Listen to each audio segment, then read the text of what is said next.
Avatar number 2. We're going to talk about it, discuss it, and hear our thoughts and opinions.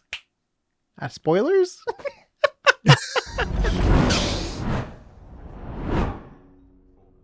All right, everyone, welcome back to AsArt with Nick and John. So, Avatar 2 is coming out. It is also, at least to Nick and some others, resembling yet another movie. But what is this going to mean to the industry? There's been a lot of speculation on what this movie is going to mean. Is it going to revitalize certain things that Avatar was famous for? Or coming out of COVID, is it going to get a lot of people back into the theaters? There's been a lot of interesting comments and thoughts on this movie, and we're just going to talk about it a little bit. Yes. Okay, so what, 10 years? Has it been over 10 years now? I think it was 2010, 2011 or something like that. So like it was a 10 long years, time ago. right? Yeah. And it's still the so. number 1 movie? It was for a very short time. Until not Avengers, right? Well, Endgame, they re-released a number of times in theaters just so the directors could say, hey, we're going to beat Avatar. They beat it just by a little bit with like 3 or 4 re-releases with a little bit more footage, a little bit. And then Avatar goes, let's do one more theatrical release. And then boom, it was back on top again. So it's still considered the most money-making movie of all time. And it was a hugely significant release at the time for various reasons. But and Disney owns it now, right? Disney owns it now, I believe, because it was 20th Century Fox, I think, and now Disney owns. And they also have like an Avatar thing in one of their parks too. They have like a Avatar Land or something like that too. But then again, I mean, they didn't own Star Wars for a lot of years. They still have Star Wars, right? Yeah, so you can still have licensing agreements. Okay. But so the question is this going to be as well received as the first one was? And is it also going to be able to do for theaters what the first one did back then with the 3D and everything like that? Well, they are coming up with a brand new way to do 3D, John. Supposedly. I mean, this was first being talked about way back, I think, in 2014. I mean, they've been working on this movie or at least it's been, the process of making a movie in general is a very long process. And then when you get into a movie like this, you can imagine it's a very, very long process. But I didn't think it would have taken them this long to make another one if they had this whole time. Are you going to see it? But who knows the reasons? Man, that's a good question. That's the question everyone wants to know. Everyone wants to know if John's going to see it. I don't think they're waiting to hear that. Comment down below if you want to know if John... Yeah. I'm not excited to see another Avatar movie. I mean, I saw... I think we talked about this in the live stream just briefly. We did do a live stream, our first live stream. It was really fun being able to talk to people. Wanted to go on for 30 minutes, ended up going on for 3 hours. No, I think it was like an hour and a half. 2.5. No, 2 hours. It was like 2 hours. It was like 2 hours. I think it was like 2 hours. Yeah. A lot longer than we planned. Yeah. But it was interesting because we talked about it a little bit there. We didn't get too far into it, but Avatar was a significant release. But aside, a lot of a movie is the marketing, and the marketing was great. It had a huge marketing budget. It had a huge, reason. I don't want to say gimmick, but it had a big hardware hype behind it with the 3D glasses, and it was done well. Like, of all the 3D glasses movies, it was probably one of the better, if not the best, released 3D glasses movie. Because most of it was in 3D. Well, it was 3D rendered scenes, and so you can render 2 true 3D cameras in 3D, so it's not going to be janky. And then they used a 3D stereo camera rig to shoot the live action stuff. So it was real 3D camera, whereas a lot of movies that came out after that during the 3D post-production camera stage, they would shoot it with one camera and they would convert it to 3D, which typically doesn't look as good. No. You can do some more creative things, like you can adjust how far you want something to pop out, but it typically just doesn't look as good because it's not real. It's not like our eyes are set, roughly, for most people set roughly about the same, space apart. And so you're going to get a realistic amount of depth perception. And so, but that was just a very relatively brief moment in time where it worked the first well. Star Wars, though, right? Because one of the things for the first Star Wars was no one's done anything that looked like this, with the explosions and the ships flying around, and it's like all the models that they had and stuff. Everyone's just blown away, like,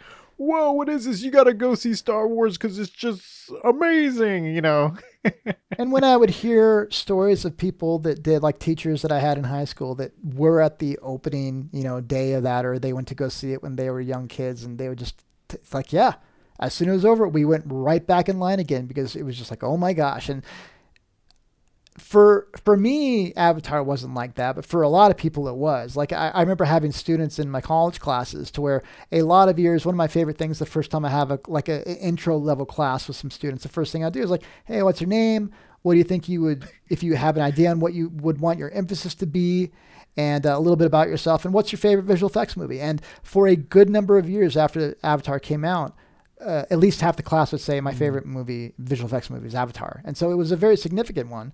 But as far as myself, like I saw it once in 3D in movie theaters. I saw it once in 2D in movie theaters.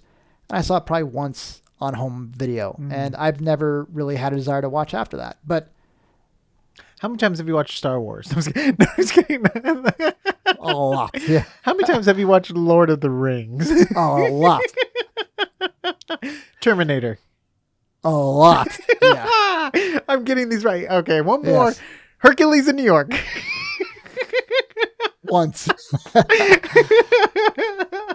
Sorry, I love throwing in Arnold movies for John. Yeah. So for you, I mean, is it something that you're looking forward to? Or? No, I'm not like looking forward to it. It's like, yeah, I'll see it. It's like, I'll see it when it comes around kind of thing. Like, the story, it's because the story wasn't much for me in the first one. If I'm going to go just for the visuals, it's not like I have to be the first to see it. It's not like I'm going to lose out on like a spoiler. It's like, oh no, spoilers. The visuals are good. You know what I mean? So, I'm just going to wait to see it at my own leisure and time. And, not really too excited for the story.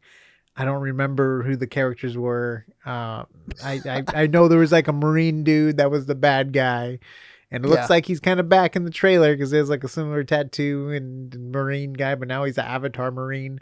And it's like, okay, cool. They're probably gonna the tree was the home, and now they're gonna look for a new place to live. So it's like, we can't live on land, let's go underwater, which brings us to the new way of motion capture. He set up a whole rig to do motion capture in the water, which is pretty crazy. Now, one thing that bothers me is everybody always says James Cameron did this, James Cameron did that. He might have pushed for this stuff to happen, but other people figured out how to do 100%, it. So, 100%. So yes, they right. figured out how to do. Well, no, I mean, it's not correcting you. It's just all the buzzwords and all the interviews. James Cameron did it. Yeah, I'm just like, come on, you guys. You know, I mean, he probably helped get funding for it, which is a major thing about it. Yeah, he had the vision, which is a big part of it for sure. So that deserves credit. Money. But yeah. But other people figured how to do this stuff. But so that's really Walt interesting. Disney, right? That's like Walt Disney. He had like a lot of visions for things, but he didn't come up with it. You know what I mean? Like, he's like, I don't know how they're gonna get done. You guys have to figure it out. But I mean, everybody is familiar with the Imagineers, and they're the people who come up with stuff, and that's a whole group of people that people revere and know about. Whereas the people that work on James Cameron technology, it's just the people that worked on the movie, you know. So it's kind of a different thing. But so I mean, do you think they are going underwater just because they needed something else, or do you think it was? He just likes his underwater stuff, though, right? Like that's his whole thing with Titanic. Yes. He like wanted to dive and get like all this realistic footage of diving. He's all into water stuff, isn't he? He's like Abyss he's like is one a diver, of my favorite right? movies. Well, I don't know when he first got into it, but he definitely did that deep sea stuff for the Titanic footage you were talking about, and The Abyss is one of my favorite movies, and you know, that's obviously a really cool film. And so he could definitely pull it off, but you know what? Just seeing people and creatures swimming is not very exciting because you tend to move very slow. Whereas The Abyss is like people in a structure underwater. So that's a different type of thing. So how exciting is that going to be? If you guys have ever seen 20,000 Leagues Under the... Yeah, it'll be beautiful. With the visually. Like the ripples and like the light refracting onto but different things. It's going to be fun. That's a whole different... and the first Avatar, they're riding those things flying around. Now that's exciting. That's visually exciting. It's fast paced. They kind of have the flying things, but they're animals in the water. Okay, so that'll help. So okay, that'll help. You know, going around on they have those things now where it's like a motor, you hold on to it and you go underwater. Yeah. So that's like them basically. They're like, woo, hey, yeah. Okay, so that totally works. That's their fast way of getting around. And I think too, there was also an interesting article too, like the actors had to learn how to hold their breath for a long time. So in the original Abyss, Ed Harris, the Man in Black for Westworld, one of my favorite actors of all time, More than Arnold. He was about to attack, or he hated James Cameron because there's a scene where he's supposed to be wearing this helmet, and they really filled it up with liquid. And there's a scene where he's supposed to be like kind of, suffocating, choking. And he really was. And James Cameron didn't stop the take. And so James Cameron will do whatever he needs stuff to you water shot to get the shots. And it's like, yeah, have fun with that, you guys. So you're saying Leonardo DiCaprio was in an ice box when he was hanging on to the... God. Yeah. But, yeah, I don't know. They're both weird. But anyway, so, I guess one of the big things about the trailer just came out is it got a lot of views in a very short amount of time. Do you think it's because people are really so excited about a new movie, or just because it's such a big name that people are curious to see what it was about? A lot of people viewed it. People know about it. Yeah. I mean, I think a lot of people that at least the little bit that I looked into it, people are like, yeah, I looked at the trailer. I'm not excited about it now that I watched it, but I was just curious to see. I'm curious what the like ratios are in it. Oh, yeah, I don't know. I mean, they don't really give ratios of, up and down. Oh, that's right. YouTube you need anymore. Like a special thing now. Never mind. I was going to go I think it's going to make a lot of money because they've put a lot of money into it. I think it's going to have a very good marketing campaign. It better than making 3 more. Yeah, they want to make 3 more, but I don't think it's going to make money like the first one anymore. Unless it's going to make a lot of money because people are desperate for a big popcorn movie. Like Tom Cruise has come out and said, like, hey, I was unwilling to release the new Top Gun or Mission Impossible movies if they weren't in theaters. I was not going to release them to streaming because they've had those done a long time, way before COVID even hit. Top Gun was ready to go, and they're like, I wasn't going to release them. So, did you watch it yet? No. Oh. But certain movies have done well in theaters that probably wouldn't have done as well if it was before COVID. So Avatar may do really well because maybe it'll be a really good movie, or maybe because people are excited for the huge big popcorn release after COVID. Who knows? It'll be very sequels very are sometimes tough, right? Like you get a couple good sequels out there. Like Terminator 2 was a good sequel. Mm-hmm. Toy Story 2 was another good sequel. I know it's Toy Story, but I really enjoyed Toy Story 2. But it's really, Empire Strikes Back. I enjoyed that more than the first Star Wars movie. You know what I mean? Like that's a good sequel. It's tough. Sequels are tough. Money wise, do they always? Even if they're regarded they do better. Decent at least. Yeah, of course. I don't know. Sometimes they'll do better just because they have the brand recognition at that point. Like Return of the King made the most money out of all the Lord of the Rings movies because it was the last one, the epic, people finally caught up and they watched it and stuff. So, I mean, it has a chance because if anything, they can re-release the first one and it really bumps the numbers. They're already planning to do that. They already have it planned. Yeah, it's already scheduled and everything. Yeah. Whoop, there it is. They're just doing this to make more money off the first one. I'm just kidding. But, it has a chance. It would make sense for them to really put in, like you were saying, a lot of marketing into this. Because, again, that really makes or breaks the release of a movie. A lot of people that have made a movie said, yeah, it didn't do well. The movie didn't do well because we didn't get any marketing.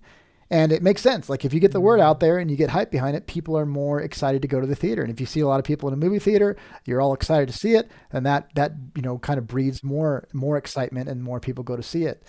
And it becomes part of this like cultural movement to almost, kind of go see it. Yeah.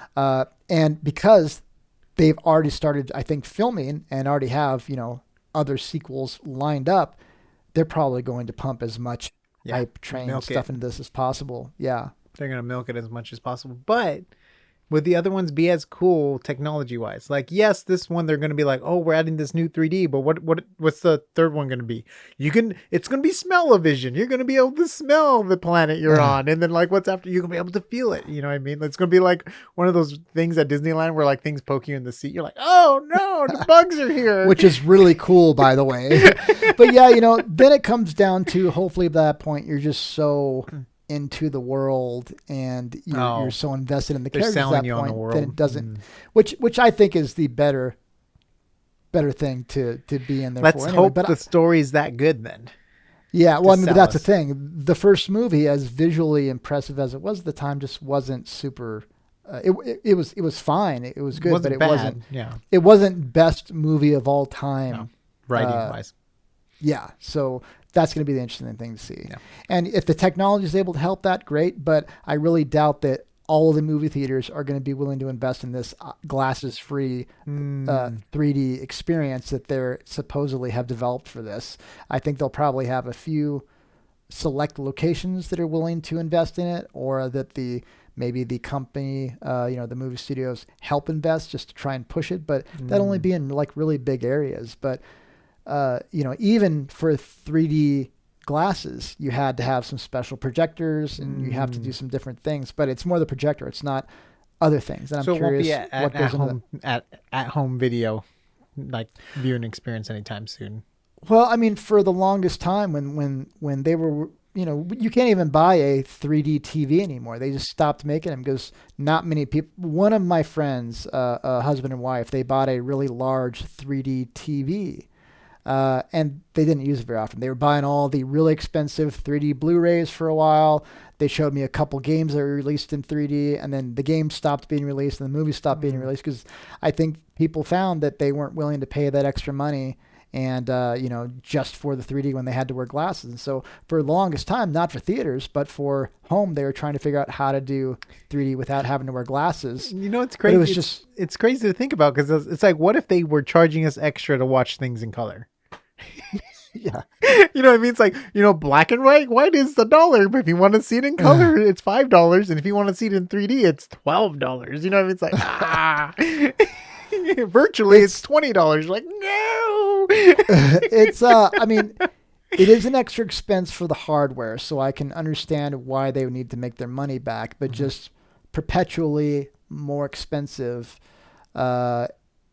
it's just difficult. But I don't know. I don't even know how the glasses free experience works. I mean, like on a 3DS, the first version of the Nintendo 3DS, it worked because they knew you were going to be looking straight away at it and you weren't going to vary your viewing angle very much. They were able to work. But in a theater, when you're all off axis, they couldn't make that work. And the same thing with the TV, something you want to have a big TV and a viewing area for, so you can all sit down and wherever you sit, you have a good viewing angle. It doesn't reduce seats. Because if it reduces seats in a theater, that's not going to be good for the theater. That means they're going to have to double the price of the ticket to make up for those extra seats not being filled. You know what I mean? Like, it just becomes like good thing I'm not in charge of that. Well, and that's why I think it's not going to work. And that might be why it's taken them so long, is if they've been banking on this being the reason why people are going to go see this, then that might be why. But it's just fascinating that it's so many years later this is actually happening. And good luck.